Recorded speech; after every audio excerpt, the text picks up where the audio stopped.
À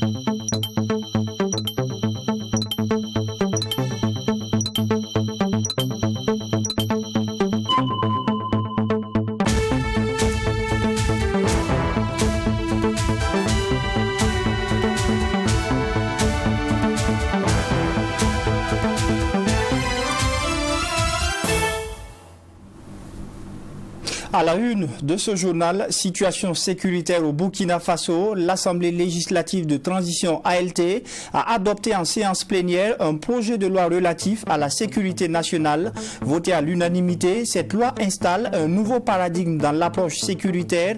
Images et explications à suivre en début de journal. Liberté d'expression et de la presse dans un contexte de crise, un dialogue entre Burkinabés, c'est le thème qui a réuni ce mardi plusieurs acteurs de l'espace civique burkinabé. C'est une table ronde organisée en marge de la célébration de la Journée mondiale de la liberté de la presse. On fait le point dans un instant. Et enfin, au Mali, après l'annonce du 18 juin pour le référendum, des associations islamiques s'opposent à l'inscription de la laïcité dans la Constitution. Les explications de ce refus du terme laïcité vous seront données dans ce 20h avec le coordinateur général de la coordination anti-laïcité, Youssouf Diawara. Voilà pour le sommaire. Bonsoir et merci d'honorer ce 20h. Dans l'optique d'apporter une réponse efficace aux défis sécuritaires actuels qui s'imposent au Burkina Faso, l'Assemblée législative de transition ALT a adopté en séance plénière ce mardi un projet de loi relatif à la sécurité nationale. Voté à l'unanimité par les 70 députés de l'ALT, cette loi installe un nouveau paradigme dans l'approche sécuritaire. Désormais, il est question d'une vision globale de la sécurité qui prend en compte toutes les couches sociales qui doivent aussi apporter leur contribution. Abdoul Rahim Iyenyen. La loi portant sécurité nationale est ainsi adoptée par l'Assemblée législative de transition ALT. Un texte de 70 articles qui prend en compte les politiques de sécurité et de défense nationale. Cette loi vient rompre avec l'ancienne conception sectorielle de la sécurité pour une approche holistique.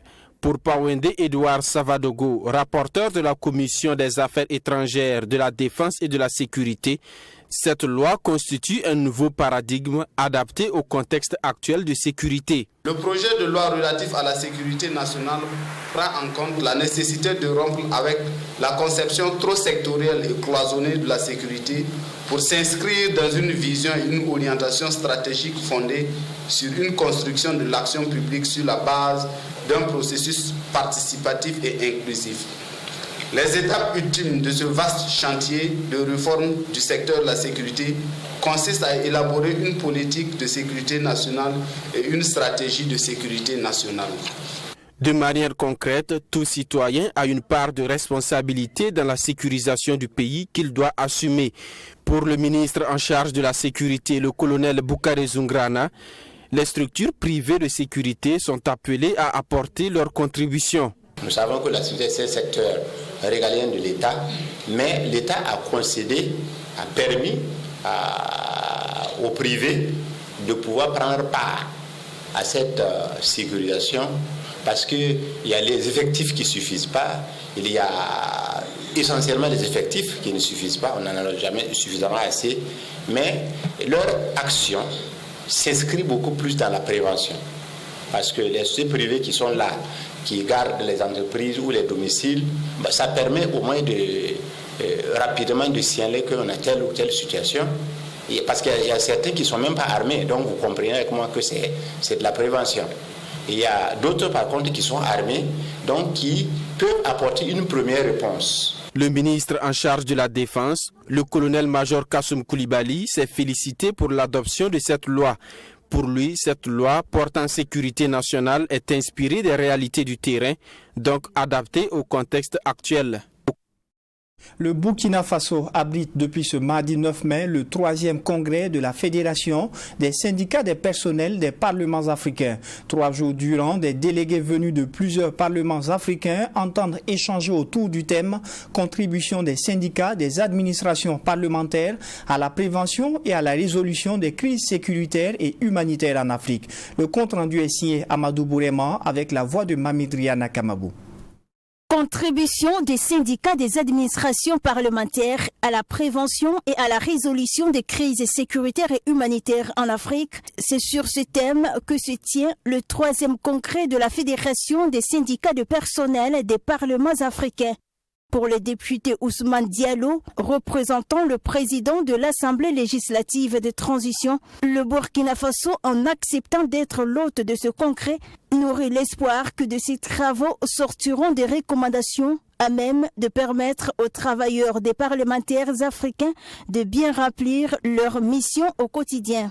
Ce que l'Assemblée attend de ce thème très évocateur, parce que comme vous l'avez tous suivi, ils traiteront des différents conflits en Afrique. Je pense qu'aujourd'hui, les différentes thématiques qu'ils auront à développer seront un tremplin, une base pour tout député des assemblées qu'ils représentent. Comme vous le savez, c'est la cheville ouvrière des députés, c'est la cheville ouvrière des différentes assemblées qui se rencontrent ici au Burkina aujourd'hui. Ce congrès de la Fédération des syndicats des personnels de parlements africains se tient dans un contexte particulier où bon nombre de pays africains sont confrontés à des crises. Cette rencontre entend alors formuler des solutions pertinentes à même de résoudre la crise sécuritaire, a laissé entendre Albert Kambiré, secrétaire général adjoint de la Fédération des syndicats des personnels des parlements africains. En tant qu'acteur qui travaille au quotidien aux côtés donc des législateurs, nous avons voulu interroger notre rôle.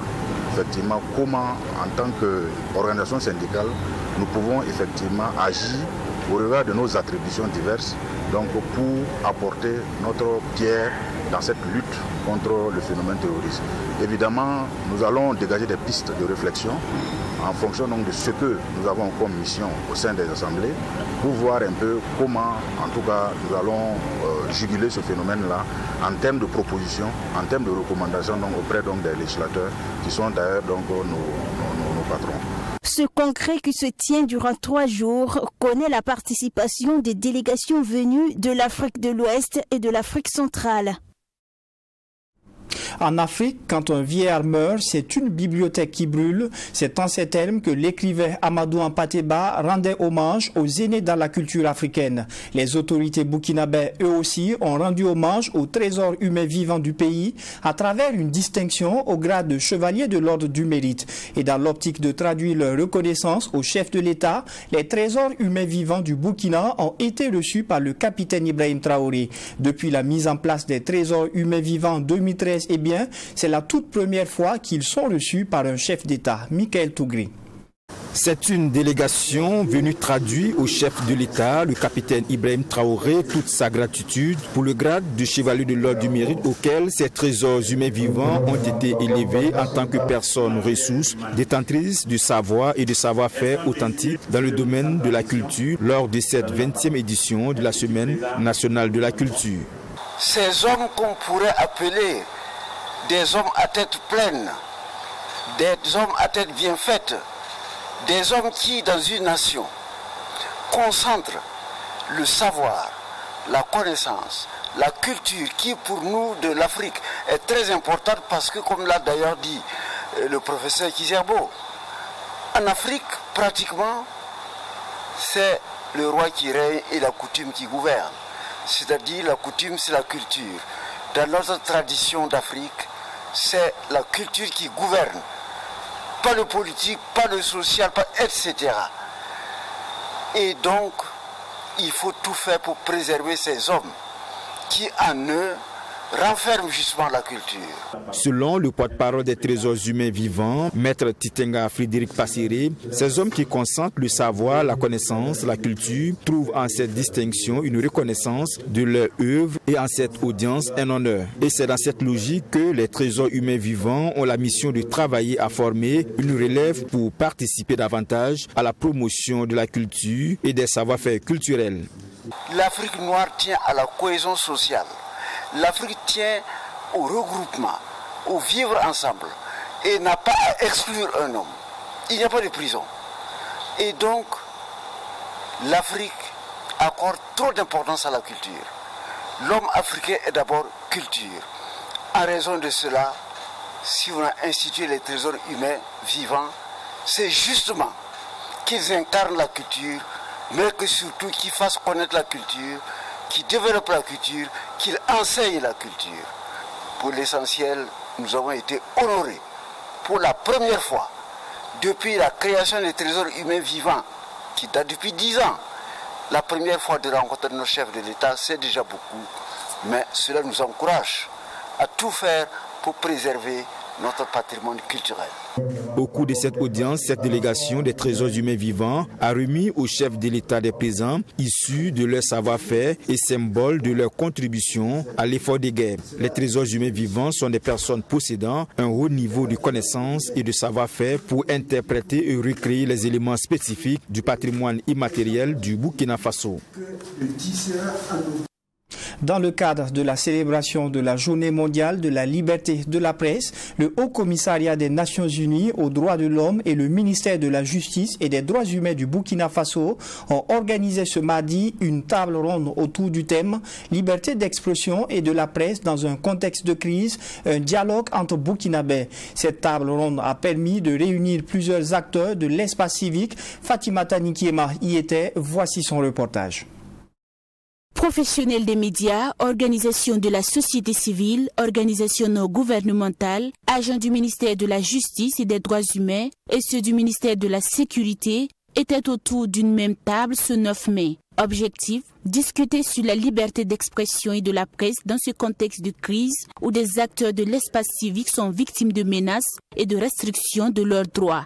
Zeynab Hamza Diaby, représentant du Haut Commissariat des Nations Unies aux droits de l'homme, espère que ce dialogue permettra aux parties prenantes de se comprendre. La liberté d'expression, d'association et de réunion pacifique permettent non seulement aux citoyens d'exprimer et de résoudre leurs griefs par des moyens pacifiques, mais elles permettent aussi d'instaurer une confiance plus profonde et plus large entre les gouvernants et les gouvernés. À l'inverse, toute restriction de l'espace civique exacerbe le sentiment d'exclusion, entrave les efforts de construction d'une paix durable et jette à nouveau les bases de l'instabilité du conflit. La ministre en charge des droits humains dit être consciente de l'importance de la protection des droits humains à travers la préservation de la liberté d'expression et de la presse. Selon Bibatane Biowedraogo, le gouvernement travaille à la préservation de cet acquis.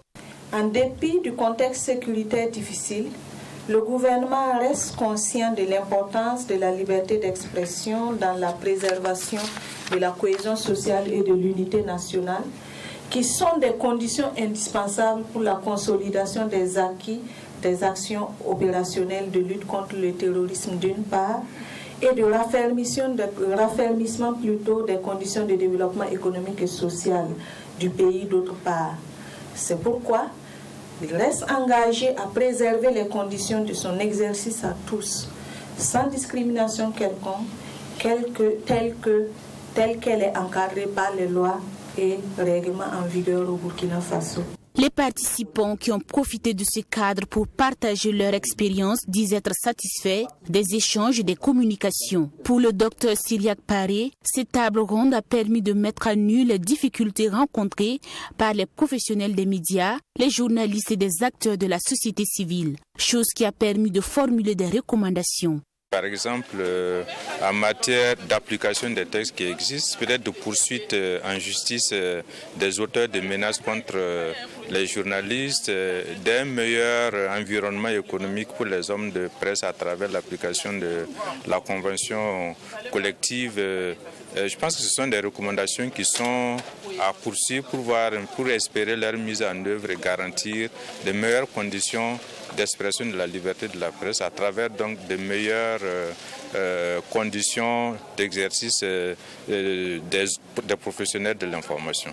Notons que cette table ronde a été organisée par le Haut Commissariat des Nations Unies aux droits de l'homme en collaboration avec le ministère en charge des droits humains. Elle entre dans le cadre de la commémoration du 30e anniversaire de la Journée mondiale de la liberté de la presse.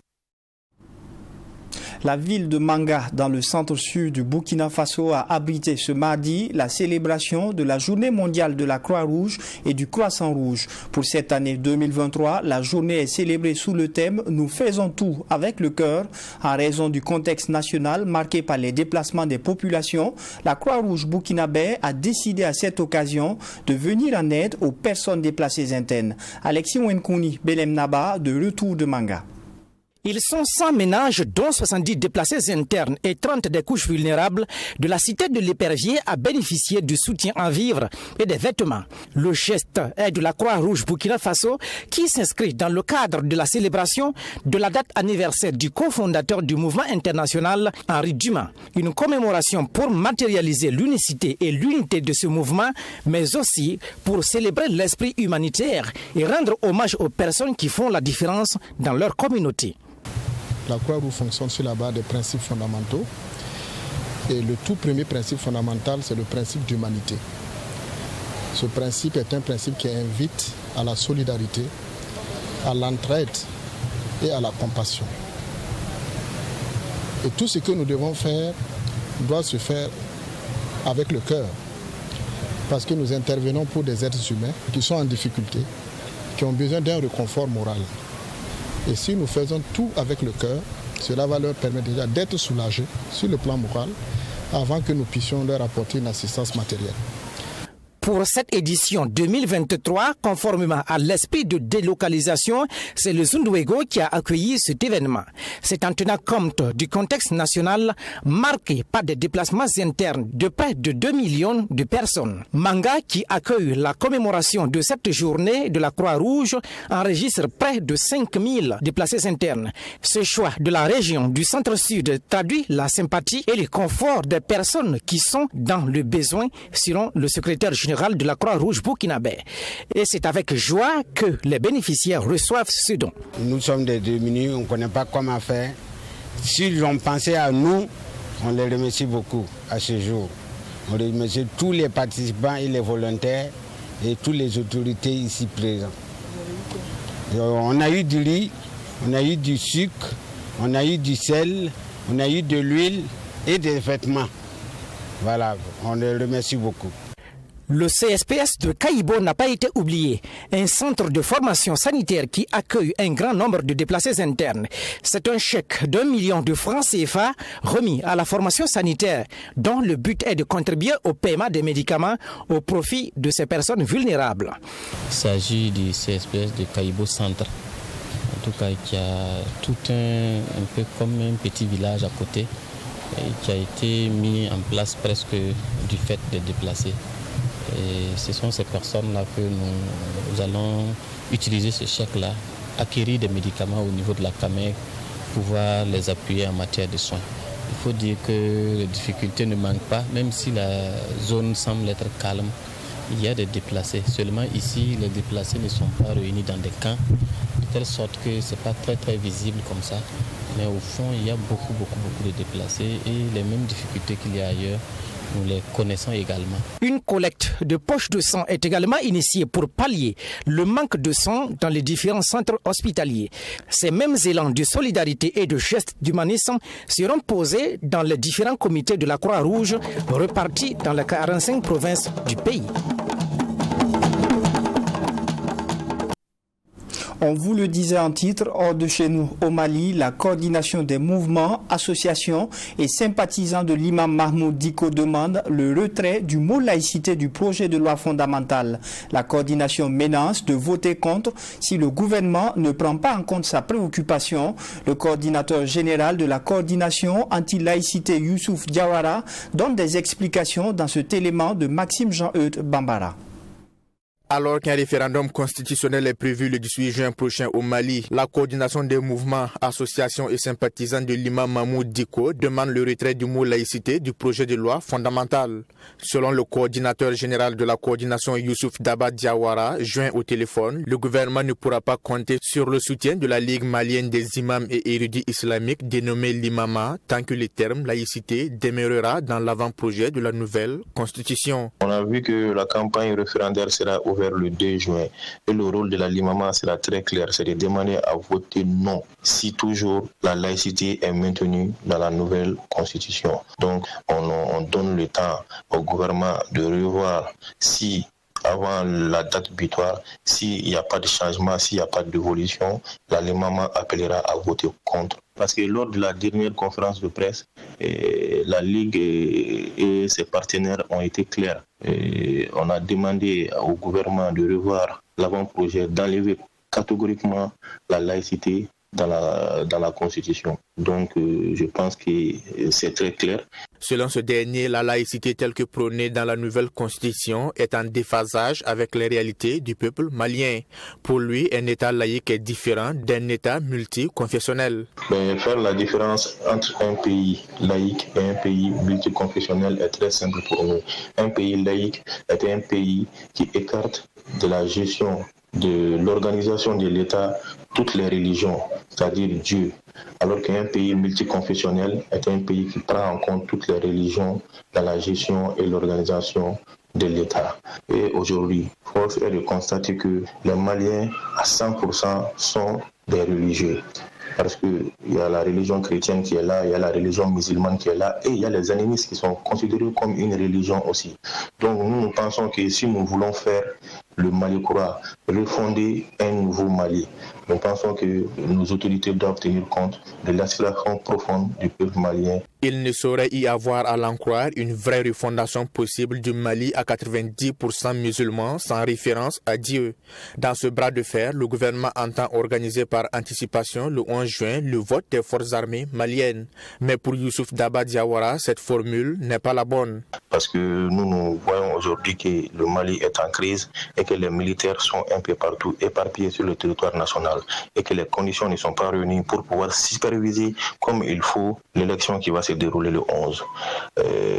On est sûr que ça va se passer peut-être dans les casernes, dans les camps, mais qui sera là-bas pour pouvoir superviser? Normalement, il doit y avoir des envoyés, des représentants de la société civile, des partis politiques, de tout le monde pour pouvoir vérifier et superviser le vote des militaires. Aujourd'hui, les conditions ne s'y prêtent pas. Donc nous pensons que vouloir anticiper l'élection des militaires au 11 n'est pas une bonne chose et on est sûr que la crédibilité de leur vote sera mise en cause. C'est le samedi 6 mai dernier que les responsables du Front anti-laïcité composé d'une vingtaine d'associations islamiques a animé une conférence de presse à Bamako pour demander le retrait du mot laïcité dans le nouveau projet de constitution 24 heures après l'annonce de la date du référendum.